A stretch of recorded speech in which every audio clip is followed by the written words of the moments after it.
Assalamualaikum warahmatullahi wabarakatuh. Alhamdulillahirabbil alamin wa bihi nasta'in ala umurid dunya waddin. Wassalatu wassalamu ala asyrafil anbiya'i wal mursalin sayyidina wa maulana Muhammadin wa ala alihi wa sahbihi ajma'in. Amma ba'd. Perkenalkan, kami dari kelompok 2 yang akan memaparkan materi tentang konversi agama yang beranggotakan saya sendiri, Giri Mandala, yang kedua Mbak Raras Anggita Dewi, yang ketiga Mas Heri Sudarmadi, yang keempat Mbak Ayu Kumaya, yang kelima Mas Muhammad Faisal Hamid.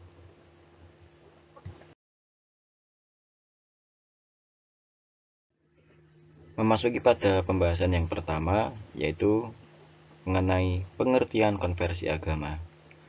Konversi berasal dari bahasa Inggris, yaitu conversion yang berarti berlawanan arah. Kemudian konversi dapat diartikan sebagai suatu proses terjadinya perubahan keyakinan yang berlawanan arah dengan keyakinan agama yang semula. Lalu menurut Harun Nasution, agama berasal dari kata yaitu ad-din, religi dan agama. Agama mengandung arti ikatan yang harus dipegang dan dipatuhi oleh manusia sebagai kekuatan asal dari suatu kekuatan gaib yang tidak dapat ditangkap dengan panca indera, namun mempunyai pengaruh yang besar sekali terhadap kehidupan manusia sehari-hari.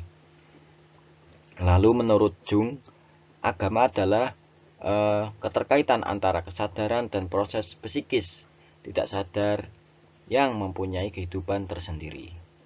Lalu secara terminologi, pengertian konversi agama dapat diartikan sebagai suatu tindakan di mana seseorang atau sekelompok orang masuk atau pindah ke suatu sistem kepercayaan atau perilaku yang berlawanan dengan kepercayaan sebelumnya. Konversi agama itu menunjukkan bahwa suatu perubahan emosi yang tiba-tiba ke arah mendapat hidayah Allah Subhanahu wa taala secara mendadak, dan bisa juga terjadi secara mendalam, dan mungkin bisa terjadi perubahan tersebut secara berangsur-angsur atau bisa dikatakan secara bertahap.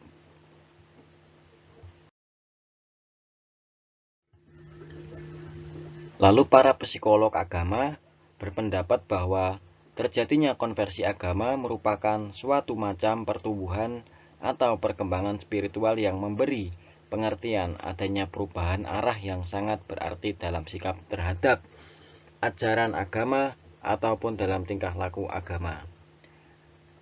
Tingkatan terakhir dari konversi agama adalah pengungkapan konversi agama dalam tindak tanduk, kelakuan, sikap, dan perkataan, serta seluruh jalan hidup untuk memaafkan kesalahan orang lain.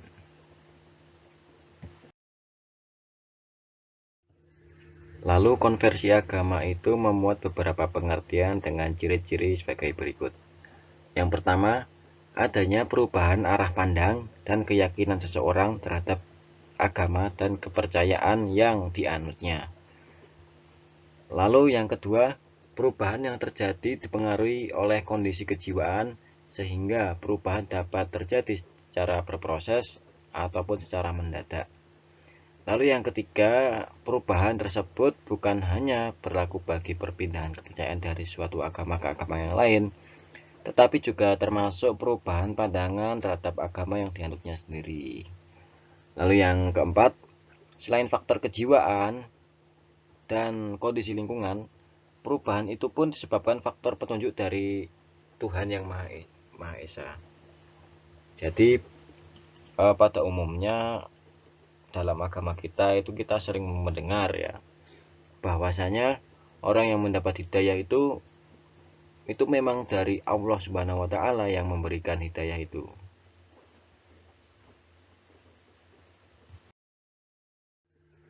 Lalu memasuki pada pembahasan yang selanjutnya, yaitu tentang faktor-faktor yang menyebabkan terjadinya konversi agama. Faktor yang pertama adalah petunjuk ilahi atau petunjuk Tuhan. Pengaruh supernatural berperan secara dominan dalam proses terjadinya konversi agama pada diri seseorang ataupun kelompok. Lalu yang kedua ada pengaruh sosial. Nah, pengaruh sosial ini ada beberapa macam. Yang pertama, pengaruh hubungan antar pribadi, baik pergaulan yang bersifat keagamaan maupun non-agama. Nah, bisa jadi dalam bentuk kesenian, ilmu pengetahuan, ataupun bidang kebudayaan yang lain. Lalu pengaruh sosial yang kedua adalah pengaruh kebiasaan rutin. Nah, pengaruh ini dapat mendorong seseorang ataupun kelompok untuk berubah kepercayaan jika dilakukan secara rutin hingga terbiasa. Misalnya, menghadiri upacara keagamaan ataupun pertemuan-pertemuan yang bersifat keagamaan, baik pada lembaga formal maupun yang non-formal. Lalu yang pengaruh sosial yang ketiga, pengaruh anjuran ataupun propaganda dari orang-orang yang dekat, misalnya sahabat karib, keluarga, dan sebagainya. Lalu adapun pengaruh sosial yang keempat, yaitu pengaruh pemimpin keagamaan. Nah, hubungan yang baik dengan pemimpin agama merupakan salah satu faktor pendorong konversi agama. Mungkin bisa dekat dengan kiai, gus, ataupun habib, seperti itu. Lalu yang kelima, pengaruh sosial yang kelima, pengaruh perkumpulan yang berdasarkan hobi. Nah, perkumpulan yang dimaksud seseorang berdasarkan hobinya dapat pula menjadi pendorong terjadinya konversi agama. Seperti itu. Lalu faktor yang ketiga tentang faktor psikologis yang ditimbulkan oleh faktor internal ataupun faktor eksternal.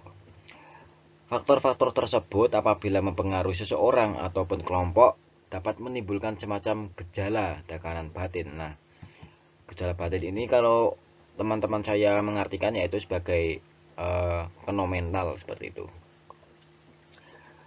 Sehingga akan terdorong untuk mencari jalan keluar yaitu ketenangan batin, mencari ketenangan seperti itu.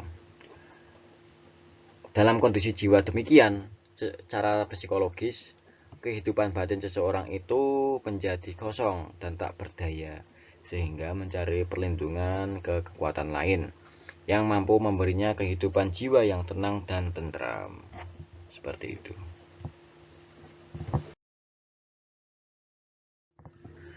Lalu memasuki pada pembahasan yang selanjutnya, yaitu tentang proses konversi agama.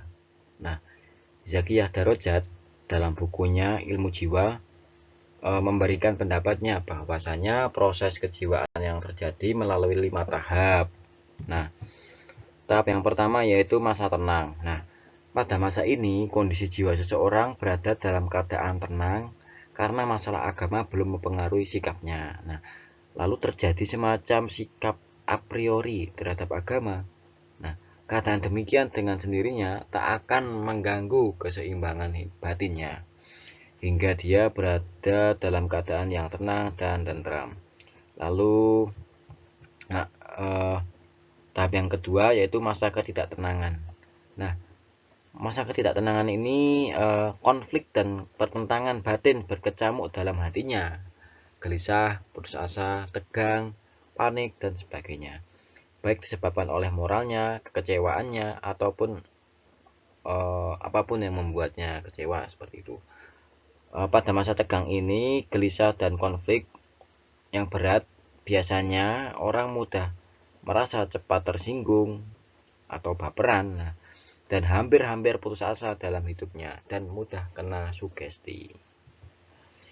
Lalu yang proses yang ketiga yaitu peristiwa konversi itu sendiri.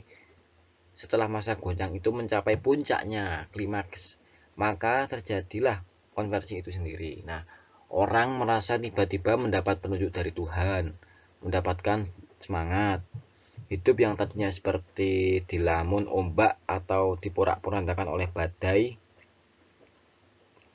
jalan yang akan ditempuh penuh onak dan duri, tiba-tiba angin baru berhembus, hidup berubah menjadi tenang, segala persoalan hilang mendadak, berganti dengan rasa istirahat, rileks, dan menyerah. Menyerah dengan tenang kepada Tuhan Yang Maha Kuasa. lalu pengasih dan maha penyayang, mengampuni segala dosa dan melindungi manusia dengan kekuasaannya.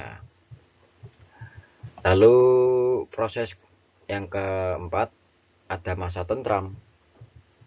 Masa tentram dan tenang ini setelah melewati krisis konversi dan masa menyerah dilalui, maka timbullah perasaan atau kondisi jiwa yang baru. Rasa aman, damai di hati, tiada lagi dosa yang tidak diampuni Tuhan. Tidak ada kesalahan yang patut disesali. Semuanya telah lewat, segala persoalan menjadi enteng dan terselesaikan. Hati menjadi lega, tidak ada lagi yang menggelisahkan. Kecemasan dan kekhawatiran berubah menjadi harapan yang menggembirakan. Tenang, luas, lalu seperti lautan lepas yang tidak berombak di pagi yang nyaman. Dada menjadi lapang, sikap penuh kesabaran yang menyenangkan, bisa menjadi pemaaf, dan dengan mudah seseorang untuk mencari jalan untuk memaafkan kesalahan orang. Lalu pada proses yang kelima, ada masa ekspresi konversi. Nah, tingkat terakhir dari konversi ini itu merupakan pengungkapan konversi agama dalam tindak tanduk, kelakuan, sikap, dan perkataan, dan serta seluruh jalan hidupnya berubah mengikuti aturan-aturan yang diajarkan oleh agama. Nah, maka konversi yang diiringi dengan tindakan dan ungkapan-ungkapan konkret dalam kehidupan sehari-hari, itulah yang akan membawa tetap dan mantapnya perubahan keyakinan tersebut. Demikian. Baik, demikianlah presentasi dari kelompok kami, kelompok 2 tentang konversi agama. Semoga bisa membawa kemanfaatan bagi kita semua. Amin, amin, amin ya robbal alamin. Wallahul muwaffiq ila aqwamit thoriq. Wassalamualaikum warahmatullahi wabarakatuh.